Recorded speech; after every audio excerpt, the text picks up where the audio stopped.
Okay, Assalamualaikum dan selamat sejahtera kelas. Diharapkan anak-anak murid di rumah berada dalam keadaan sihat sejahtera hendaknya. Okey, mari kita teruskan pelajaran kita hari ini dengan tajuk baru iaitu bentuk muka bumi. Tajuk baru kita bumi. Subtajuk bentuk muka bumi. Okay, sekarang ni kita nak pelajari bagaimana apakah bentuk-bentuk yang terdapat dalam bumi kita ni, pada permukaan bumi kita ni ada bentuk-bentuk dia. Ada yang bergunung ganang, ada yang berlembah-lembah. Kalau kamu nak tahu apa itu lembah, mari cikgu tunjukkan pada awak. Baik.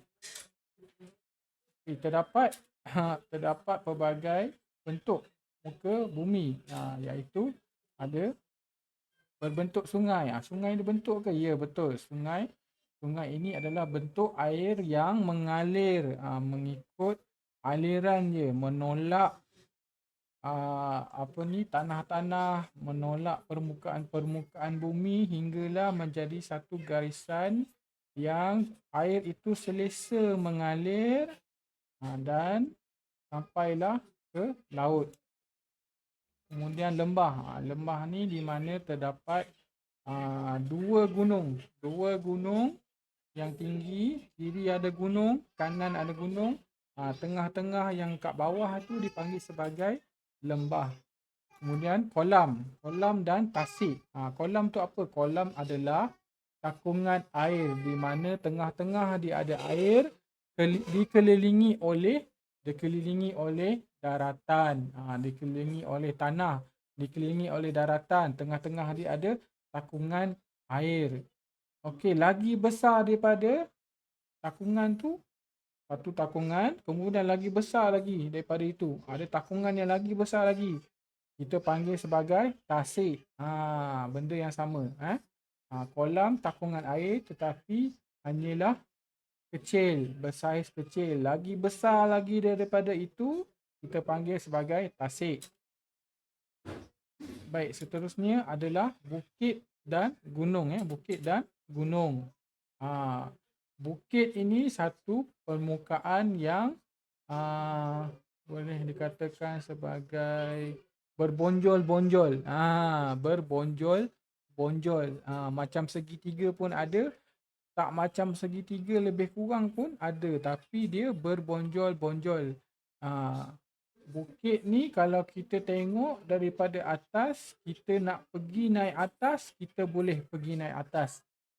Tak adalah letih sangat pun. Tak adalah makan masa satu hari pun. Mungkin dalam beberapa jam boleh naik atas. Ikut pada keadaan bukit tu. Dia punya laluan dia tu. Kan. Boleh katakan bukit ni tak adalah besar daripada gunung. Gunung ni sangat-sangat besar. Kalau awak tengok daripada bawah nak pergi atas, punyalah tinggi, punyalah jauh. Dan kalau awak nak menyahut cabaran, nak mendaki gunung tersebut, makan hari. Masa yang diambil tu sangat panjang. Mungkin berhari-hari, mungkin seminggu dan sebagainya. Okey, baik. Kemudian yang seterusnya, bentuk muka bumi berbentuk lautan. Berbentuk lautan. Seperti tasik dan juga kolam, ianya takungan air dikelilingi oleh daratan, tetapi lautan bukan. Lautan adalah permukaan air yang sangat-sangat luas. Permukaan air yang sangat-sangat luas. Sangat-sangat luas. Daratan hanya sikit sahaja. Daratan ni kecil sahaja. Dan apabila ada laut, mesti ada pantai. Pantai tu di mana penghujung tepi-tepi, penghujung orang kata penghujung air laut tersebut. Permukaan yang tidak dalam, tetapi permukaan yang tidak begitu dalam. Macam mana kata, permukaan tepi-tepi sisi-sisi air yang tidak dalam. Itu dipanggil sebagai pantai. Dan kebanyakan pantai ada mempunyai pasir. Jadi cikgu nak tanya, mana lagi rupa bentuk muka bumi yang tak ada dalam gambar yang cikgu tunjukkan ni. Tapi dekat bumi dia ada. Cikgu bagi satu petunjuk. Dia macam pantai, banyak pasir. Macam pantai, banyak pasir. Kemudian keadaan dia kat situ sangat-sangat panas. Dan keadaan kat situ tak ada air. Banyak pasir, tak ada air, panas. Pantai lain. Pantai walaupun panas, ada air, banyak sangat air. Ada pasir. Tapi tempat ini tak ada air, lagi pula panas. Kemudian pasirnya banyak. Apakah nama bentuk permukaan bumi yang cikgu cerita ni? Nak tahu jawapannya, awak cuba fikirkan betul-betul. Nanti di akhir video, cikgu akan bagi jawapannya. Baik, mari kita tengok seterusnya.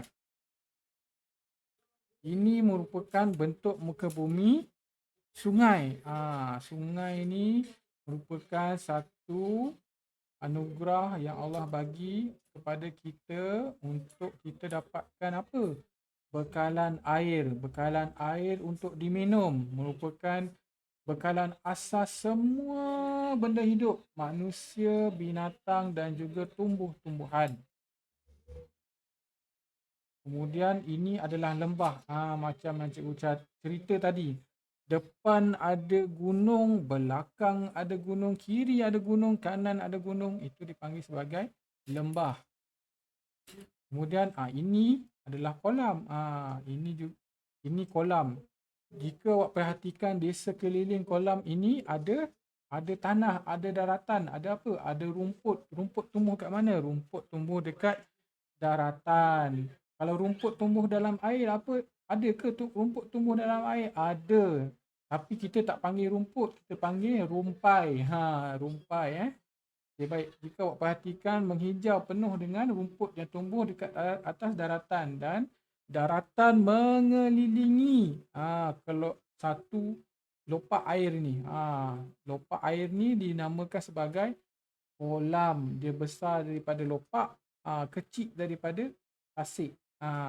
Lagi besar daripada kolam, apa dia? Mari kita tengok. Tasik. Tengok betapa luasnya tasik ini. Sehingga kan jika awak perhatikan ada tasik-tasik yang paling besar sekalipun, awak bila naik bot pergi kat tengah-tengah tasik tu, awak tengok keliling, rasa macam dekat laut. Sebab apa? Sebab terlampau luasnya tasik itu. Tapi yang membezakan laut dengan tasik itu adalah awak cuba rasa air dia. Air dia tidak masin tapi air tawar, menandakan ini tasik dan juga tak ada ombak. Mungkin ada sikit-sikit lah pun, tapi tak adalah ombak tu bergelora sangat-sangat tinggi. Ombak ni sampai cecah 1 meter 2 meter tak kan. Tasik tak ada ombak yang besar-besar, mungkin ada sikit. Okey. Seterusnya permukaan bumi yang ini adalah bukit. Perbeza bukit dengan gunung. Bukit kalau awak tengok nampak. Masih lagi awak boleh nampak dengan jelas ada pokok-pokok kan. Masih lagi kalau awak duduk dekat bawah tu awak boleh nampak lagi. Atas tu boleh nampak lagi dengan jelas ada pokok. Tapi kalau gunung punyalah tinggi, awak tak nampak macam ni. Punyalah tinggi. Nampak daripada gunung sini ke gunung sebelah sana pun dah jauh, dah kecil-kecil. Tak nampak pun pokok kan. Pokok pun tak nampak kan. Kecil-kecil sangat. Ni punyalah besarnya gunung. Itu beza gunung dengan bukit. Bukit dia boleh nampak lagi lah. Maksudnya bukit ni lagi kecil daripada gunung. Gunung lagi besar. Kemudian permukaan lain yang terdapat pada muka bumi ni adalah laut. Ini adalah laut. Kemudian setiap laut ada pantai. Inilah bagaimana rupa permukaan bumi yang diberi nama pantai. Bolehkah kamu namakan bentuk-bentuk? Kita tadi nampak yang pertama sekali kita nampak sungai. Kemudian kita nampak kolam. Kemudian kita nampak apa tadi? Lembah. Kemudian kita nampak uh, uh, kolam dah, tasik dah, lembah dah, sungai dah, uh, bukit, gunung, lautan dan pantai. Okey, berbalik pada soalan yang cikgu tanya awal tadi, apakah uh, satu permukaan bumi yang tak ada dalam gambar yang cikgu tunjuk ni, tapi sebenarnya dekat atas muka bumi ni ada. Keadaan dia cuaca panas, banyak pasir, lebih banyak daripada pantai. Lebih banyak daripada pantai. Dan tak ada air. Pantai ada air. Tak ada air, pasirnya lebih banyak daripada pantai dan cuacanya panas. Apakah nama permukaan tersebut? Nama permukaan tersebut adalah gurun. Gurun padang pasir. Itulah nama permukaan dia. Banyak pasir, sangat panas, kering, tak ada air.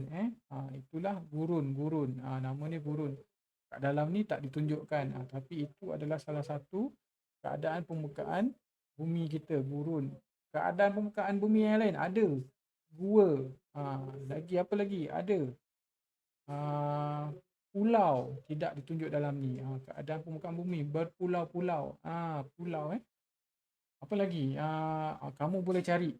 Kamu boleh cari banyak lagi keadaan permukaan bumi yang sangat-sangat unik, yang sangat-sangat cantik kalau kamu tengok kamu tengok macam mana Allah jadikan bumi ini sangat-sangat cantik. Okey, baik. Cikgu ada lagi tak? Okey, baik. Cikgu rasa sampai situ saja cikgu berkongsi ilmu dengan awak tentang keadaan permukaan bumi. Jadi sehingga kita berjumpa lagi di tajuk yang akan datang. Jadi Assalamualaikum dan jumpa lagi.